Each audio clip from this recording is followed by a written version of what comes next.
गुजरात प्रदेश salute तिरंगा संस्था की कार्यकारी बैठक भव्य रूप से संपन्न। गुजरात प्रदेश की प्रतिष्ठित सलूट तिरंगा संस्था द्वारा 22 मार्च 2025 शनिवार को कार्यकारी बैठक का भव्य आयोजन किया गया। इस महत्वपूर्ण कार्यक्रम में माननीय शिव कुमार जी, प्रभारी श्रीमान उत्तम भाई पटेल, प्रदेश अध्यक्ष अंबालाल जी सहित कई गणमान्य व्यक्तियों ने उपस्थिति दर्ज कराई।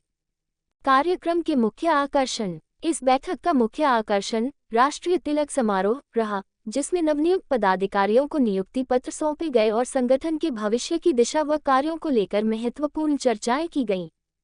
इस अवसर पर शिक्षाविदों, कानूनी विशेषज्ञों और सांस्कृतिक क्षेत्र में योगदान देने वाले महानुभावों ने भी अपनी उपस्थिति दर्ज कराई। विशिष्ट अतिथि एडवोकेट प्रतिभाबेन देसाई ने भी कार्यक्रम में भाग लिया और प्रेरणादायक संबोधन दिया। सांस्कृतिक और देशभक्ति से ओतप्रोत आयोजन। कार्यक्रम को और अधिक भव्य बनाने के लिए शास्त्रीय संगीत और सांस्कृतिक प्रस्तुतियों का आयोजन भी किया गया। सलूट तिरंगा संस्था राष्ट्रभक्ति की विचारधारा को मजबूत करने और देश की प्रगति के लिए कार्य करने हेतु समर्पित है। इस कार्यक्रम का मुख्य उद्देश्य सांस्कृतिक और राष्ट्रीय संगठनों के बीच समन्वय स्थापित करना था। उत्तम मंडल के अध्यक्ष ने इस अवसर पर विशेष संबोधन दिया, जबकि राष्ट्रीय मराठा मंडल के नेताओं ने भी इस बैठक में अपने महत्वपूर्ण विचार प्रस्तुत किए।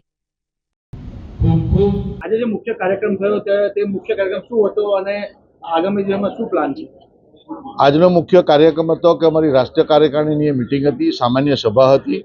આ અગાઉ અમારે 8મી તારીખે મહિલા દિવસ હતો, તે કાર્યક્રમ અમારો રદ એટલા માટે થયેલો કે તે દિવસે નરેન્દ્રભાઈ મોદી પ્રધાનમંત્રીનો જે પ્રોગ્રામ હતો એટલે તે પ્રોગ્રામ મુલતવી રાખીને અમે આજે રાખેલો હતો અને આજનો મુદ્દો અમારો સામાન્ય સભા હતી ને રાષ્ટ્રીય કાર્યકારિણીની મીટિંગ હતી। સેલ્યુટ तिरंगा એ શું છે અને શું કામ કરે? સેલ્યુટ तिरंगा રાષ્ટ્રવાદી સંગઠન છે।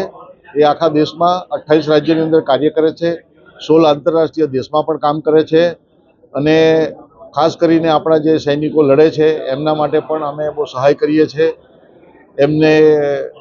અને ત્યારબાદ વૃક્ષારોપણ નરેન્દ્રભાઈ મોદીના જે સપના છે કે સ્વચ્છ ભારત અભિયાન, વૃક્ષારોપણ, બેટી બચાવો બેટી પઢાઓ, એ તમામ કાર્યો અમારા રાષ્ટ્રવાદી સંગઠન તરીકે આ સેલ્યુટ तिरंगा કરે છે।